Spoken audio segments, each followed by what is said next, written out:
Where does he get those wonderful toys? This is Matt with State of Flex here with a review for the 1989 Batman, Tim Burton's now iconic movie that, this is the movie that legitimized Batman, that grounded him in true reality, which is really laughable by today's standards, as we've had two Batmans since this one that have tried to strive for more authentic realism, and one that went way grittier than this one ever did. I digress. This movie does deserve its iconic status. It is a movie that kind of took people by surprise. I think largely, if you go back to the context to when the movie came out, superhero fare was considered kind of campy.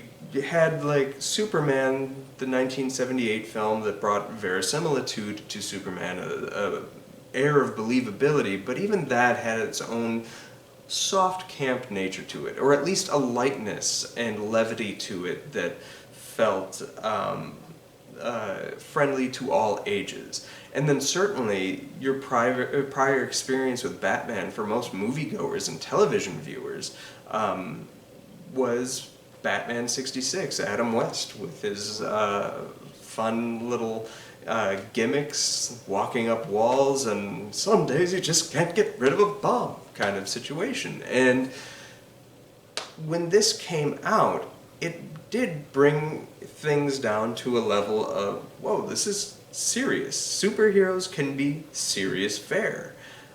I didn't know. I think it was an eye-opening thing. Now, comic book readers obviously would have known this. By this point, you would have gotten Batman reframed for the 80s, something that has continued on through much of his career since then, by Frank Miller with Batman Year One and certainly The Dark Knight Returns. I think general moviegoers were expecting something camp, and what they got is not that.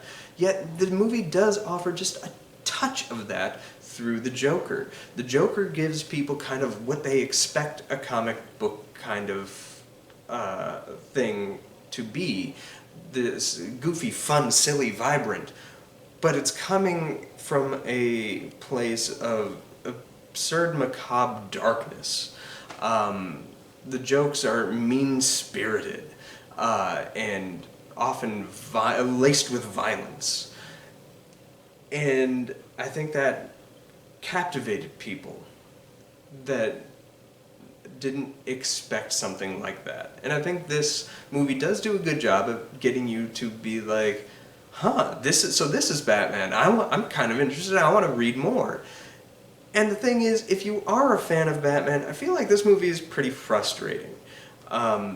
Because he's not very reflective of Batman from the comics. You don't get much of that hardcore detecting. In fact, Alfred seems to be the chemist, the one that figures out Joker's potion and stuff like that. Batman's just kind of the muscle to Alfred's literally doing everything else. He's the parent and Batman's the child, is the long and short of it. He's also like blithely killing bad guys and whatnot, or setting up scenarios wherein there's no way for them to survive. And the backstory with Joe Chill and stuff like that is erased to give Joker a direct tie-in to the creation of Batman, just as Batman is the direct tie-in to the creation of Joker, which comes from an idea presented by Alan Moore with his epic story. But I digress. This movie got people interested. They got people to notice. And there's a lot going for it. This movie, I said, is iconic, and I think it deserves that status because there's multiple lines throughout the movie that have become iconic, or like moments or scenes that you've seen parodied in other things, be it The Simpsons or movies like Mallrats and whatnot.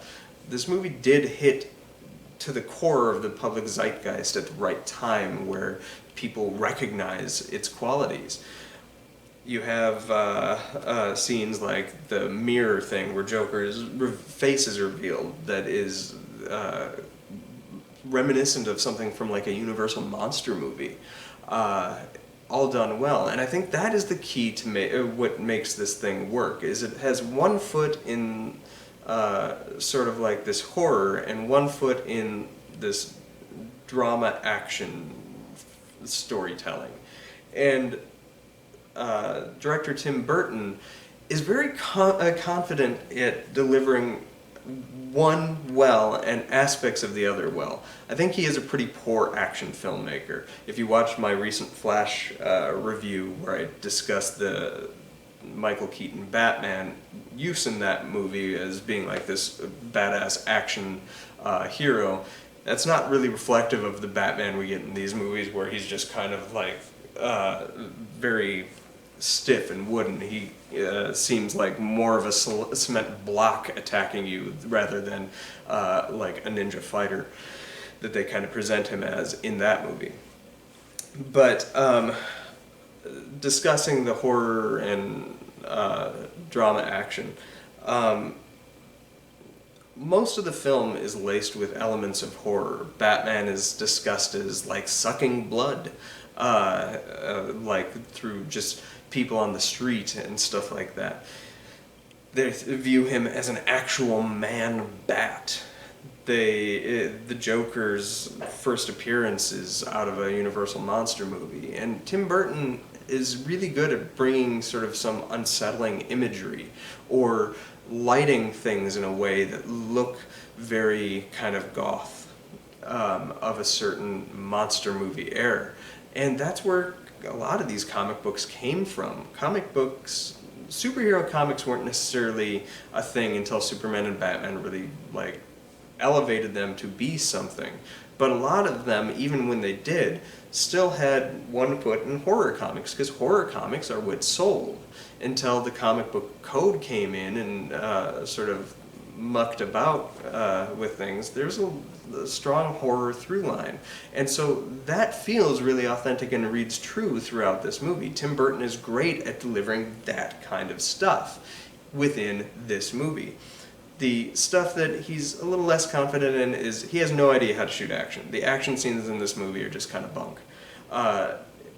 You seem to remember it being far more exciting than it actually is, because Danny Elfman is doing a lot of heavy lifting. That score is rousing and gets you like the heart going. You're pumped, and because the music has emotionally gotten you there, it tricks you into thinking that visually it's there as well, and it really isn't. But the drama of the weirdness of people and the alienation that these characters discover within themselves is pretty apparent from early on. And Burton is best at telling those stories, the scissor hands of it all. And his approach to Bruce Wayne is having a person who fundamentally, he's grown and he's matured intellectually and whatnot into an adult, but he's still that boy that lost it all, who hasn't really grown, and he doesn't know how to relate to people because he's self-isolated and whatnot, and he brings those qualities out. Now it's time to talk about Michael Keaton. Michael Keaton's a good choice, and I think when people first heard him announced, there was that sense of camp, because he had just been coming off of Beetlejuice. He'd been known as Mr. Mom and various other comedic performances. He hadn't done anything like this, and I think people were afraid that we were going to get 66 Batman all over again, or maybe some of the weaker Superman sequels. And that really obviously wasn't the case. Michael Keaton does give a pretty firm performance, but it's a thankless job, honestly, because he's not allowed to talk or emote. He's just supposed to stay firm and internalize everything. And that's a very hard role to pull off, but he does it. You can see there's always something going on behind his eyes, and there's a slight madness to Tim Burton's Batman.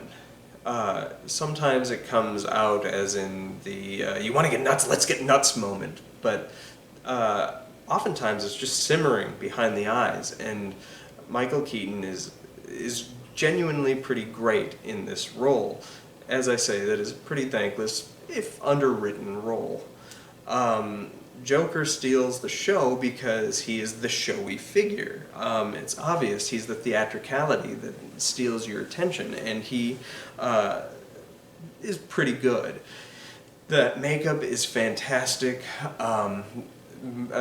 Jack Nicholson is having a blast playing himself, and it's fun. It's a good performance. Have we gotten better Jokers since then? Yeah, we have. But this one shouldn't be discredited because other people had different interpretations of the character that were firm. This is a very good, authentic, and pretty comic book accurate adaptation of Joker's personality, and I dig that. Jack Nicholson is good. He was nominated for an Oscar for this performance, and it's a well-deserved nomination. Vicky Vale is an interesting character because, like, aesthetically, Kim Basinger is a fantastic actress, and she's just kind of there for show. You start with having a firm character there until she just is supposed to become a screamer Fay Wray style, and that's pretty disappointing for this movie. In that role wouldn't, I don't think, fly very well today. She should have had more agency and character and intellect as presented in the first half of this movie, and just having her become kind of the screamer for the second half is, as I say, it's frustrating. She's giving off quite a Taylor Swifty vibe in a lot of scenes, though, like where I'm almost positive Taylor Swift watched Batman '89 and was like, I like that look, I'm gonna go for it. But I digress on that tangent.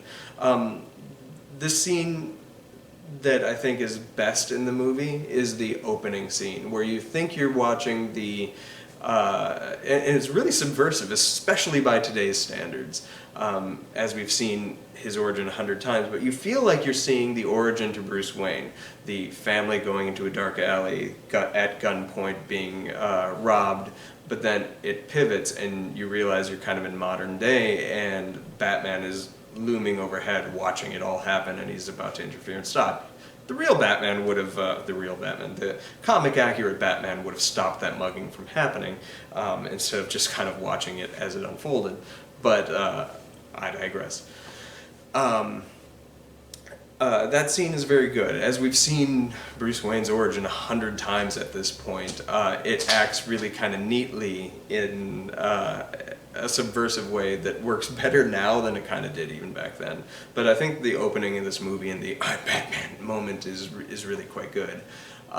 So yeah, that's where it's at. The last act of the movie I think is the weakest act. It just kind of falls a little flat for me. And that's where Batman is like blithely killing people. Yeah, this is a very good movie. I give it a very strong 3 stars. Fun fact, this is the first movie I ever saw in the movie theater. And I have distinct memories of seeing it back when it first came out. The scene that I sprung to consciousness, I have a coworker who tells a story of growing to consciousness while being at a target. Like, that's the pinpoint moment that he can pinpoint where suddenly he has memories. And it's just an interesting way to look at life. But my filmic equivalent to that is in this movie. I have a distinct memory of seeing this on its first theatrical release, and I was so short that I had to sit on the armrest rather than the seat because I couldn't see above the other seats. And it was the scene where Eckhart gets shot. And then Batman just kind of comes looming down behind Joker, and Joker gets created. That whole scene is my first memory. I can picture the walls at the side of me, and I can picture the reflection off of the rims of the plastic seat in front and whatnot from the screen. And yeah, I saw that one, and shortly after that I saw, but within 6 months of that, I saw Teenage Mutant Ninja Turtles. And that's another one where I have very vivid memory of a very specific scene within the movie theater watching. So this movie will always have a special place in my heart for that. It's a Batman movie that I think we've grown beyond. I liked it when I was young and whatnot, but I was never like obsessed with this movie as some people became. I did always find it to have sort of like this weird mean-spirited nature that I didn't like connect with.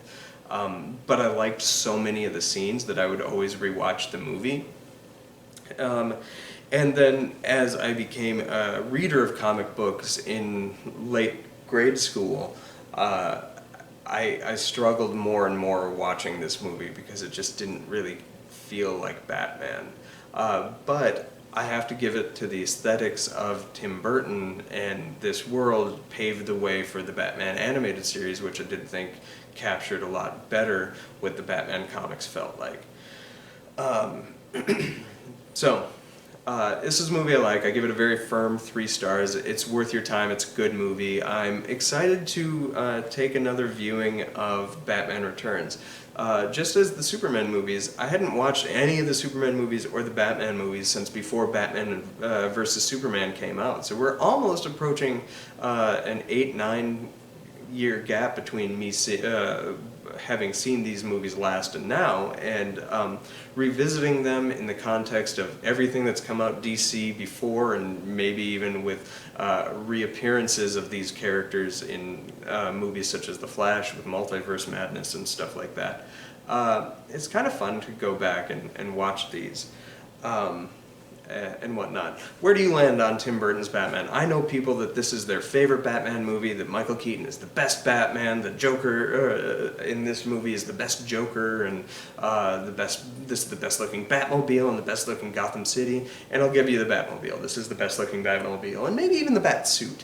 But I think we've had other interpretations of these characters that I liked a little better in other movies, and I'll address them as we get there. Where do you land on it? Thanks for watching, like, subscribe, do all that good stuff. Peace.